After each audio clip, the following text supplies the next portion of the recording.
Le glas a sonné aujourd'hui à Lourdes en mémoire des victimes de pédocriminalité au sein de l'Église. Alors que les évêques de France ont reconnu hier la responsabilité institutionnelle de l'Église dans les violences sexuelles subies par des dizaines de milliers d'enfants, les religieux, sans leurs habits liturgiques et quelques fidèles, se sont recueillis devant une photo et ont organisé une prière de repentance au sanctuaire.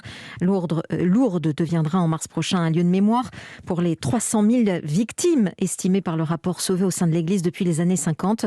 Et cette cérémonie avait une portée symbolique importante. C'est ce que nous explique le père Hugues de Voilemont, secrétaire général de la Conférence des évêques de France. C'était déjà posé un premier geste de mémoire pour les personnes victimes. Ça a été le dévoilement d'une photo qui va désormais rester dans le sanctuaire de Lourdes avec un texte qui accompagne.